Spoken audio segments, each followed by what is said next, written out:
Plus de l'importance de cette visite, nous avons en ligne Dr Cherif Amir, professeur en géopolitique. Bonsoir. Bonsoir, madame.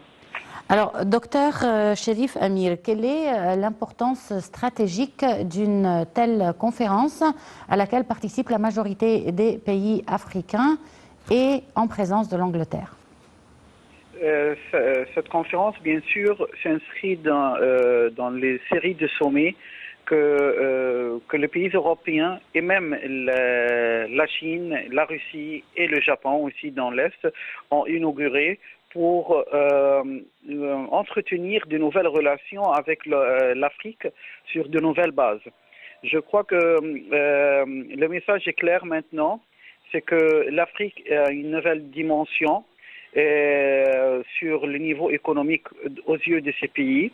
Le fait que le président Abdel Fattah el-Sisi a une feuille de route pour le développement de ce continent a aussi beaucoup aidé ces pays à conclure des accords sur de nombreux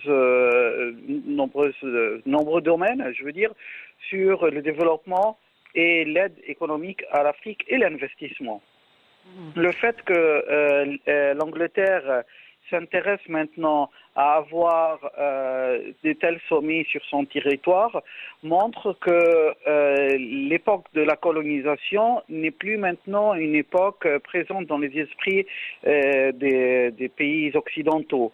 Que la vision que le président Abdel Fattah el-Sisi avait présentée dès le premier jour de son mandat en tant que président de l'Union africaine, c'est qu'il y aura un partenariat basé sur l'égalité, basé sur l'exploitation de ce qui est de ressources naturelles en Afrique, mais en bénéficiant de la jeunesse africaine, les pays africains, en leur donnant la possibilité de travailler et œuvrer pour leur propre pays. Je crois que c'est le message que le président a soigné à transmettre durant ce mandat. Et je crois que les pays européens, ils ont compris très bien que l'immigration, parce que c'était toujours l'échange comme ça, c'est-à-dire l'exploitation des ressources, ensuite immigration comme un paiement pour les pays africains. Or, c'était une équation tout à fait erronée qui a causé beaucoup de dommages aux deux continents, pour l'Afrique et pour l'Europe. Je crois que le fait qu'il y a un leader audacieux comme le président Abdel Fattah el-Sisi à leur dire venez en Afrique, travaillez ici, il y a des choses qui ont changé vraiment. Déjà, le président el-Sisi est issu d'une nouvelle génération de leaders qui cherchent à donner une nouvelle dimension à l'Afrique, à faire comprendre au monde entier que c'est un continent, n'est pas seulement un continent de famine, continent de guerre civile et tribale, mais c'est un continent aussi de jeunesse, de femmes qui ont le droit de travailler comme tous, de ressources économiques non exploitées. Ce n'est pas uniquement le charbon ou les matières premières ou le pétrole. Non, il y a aussi l'agriculture, il y a l'eau, il y a les terres fertiles partout. C'est un pays c'est un continent qui montre maintenant au monde, au moment où il y a des problèmes d'environnement et tout le monde parle de réchauffement économique, c'est un pays qui a encore des forêts intactes, qui va aider le monde à chercher des solutions pour ce problème. Donc, le message était clair du président ici et aussi parce qu'il est le porte-parole de tous les pays africains à ses homologues européens et surtout en Grande-Bretagne. L'Afrique est une nouvelle Afrique maintenant. Il y a de nouvelles dimensions à exploiter. Venez en Afrique, on est prêt pour la coopération, mais à titre d'égalité et respect de souveraineté de tous les pays. Est-ce que vous pensez que le Brexit pour la Grande-Bretagne pourrait être une raison pour laquelle l'Angleterre est assez enthousiaste pour le moment pour cette coopération avec l'Afrique? Bien sûr que oui, bien sûr que oui. Il faut dire la vérité, bien sûr.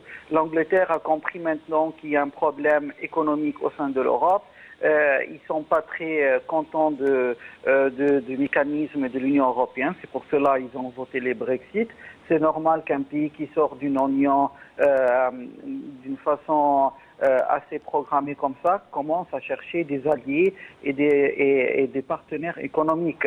Je crois que c'est Boris Johnson qui a été au départ le pro-Brexit, et je crois que c'est intelligent de sa part de commencer à contacter des leaders comme le président ici et des leaders africains pour entretenir des relations économiques pour que son pays soit encore présent sur le champ le champ international de commerce.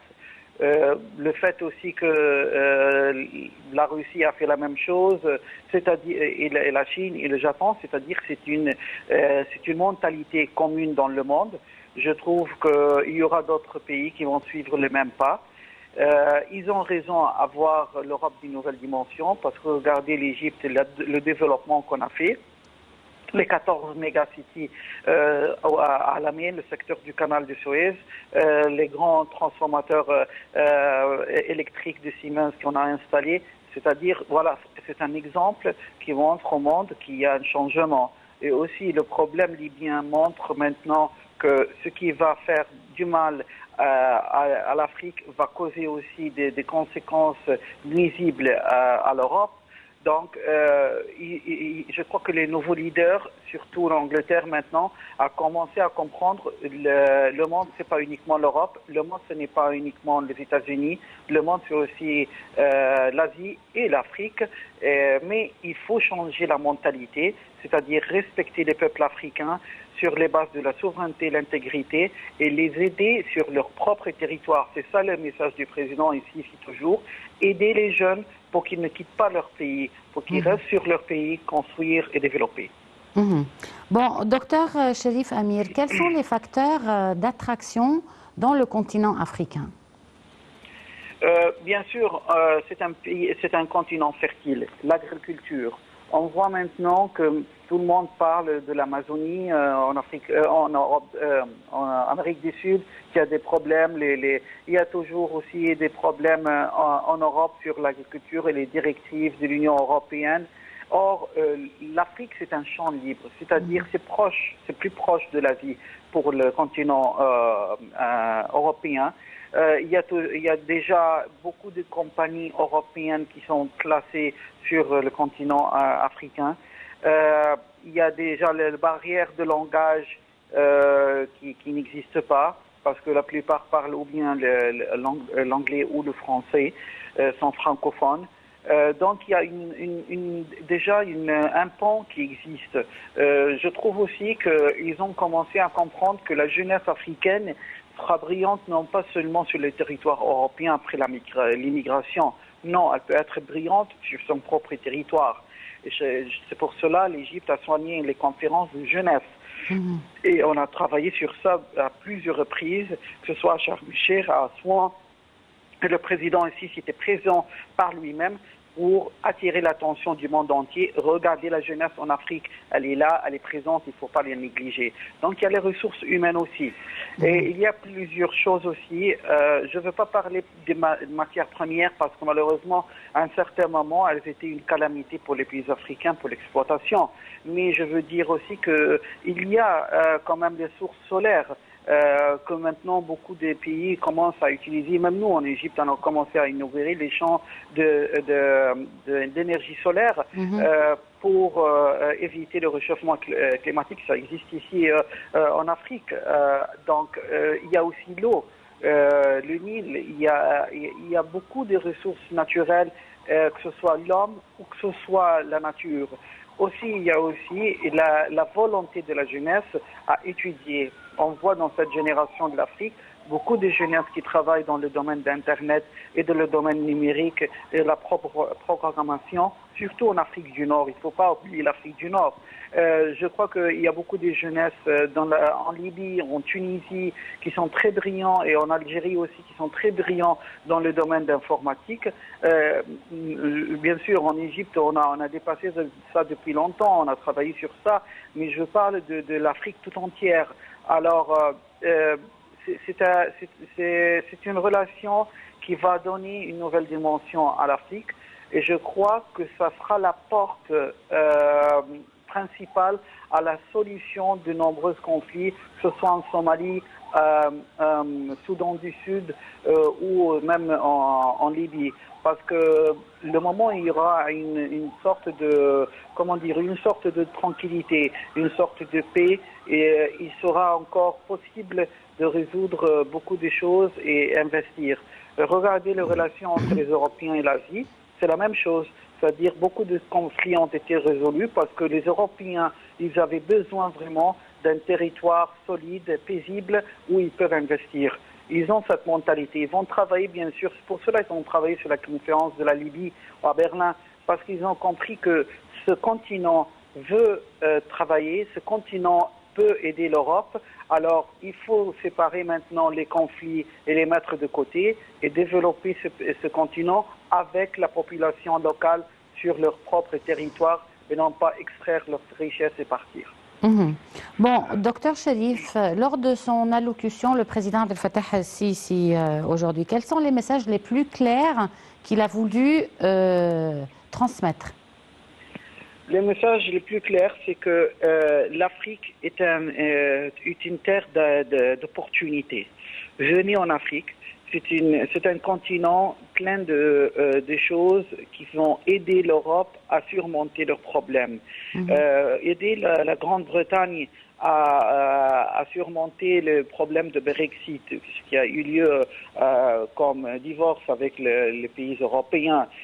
C'est un message aussi de leur dire qu'il y a des leaders africains, que ce soit l'Égypte ou d'autres pays, qui sont présents sur le champ international, à dire à la communauté internationale, on a un poids. Il y a un poids de l'Afrique, un poids économique, un poids démographique. Il a souligné le fait que la femme a aussi l'opportunité de travailler. Il ne faut pas oublier ça, que c'est une source très importante. En Afrique, ce n'est pas toujours l'oppression de la femme, mais non, il y a la femme qui a son rôle dans ce continent.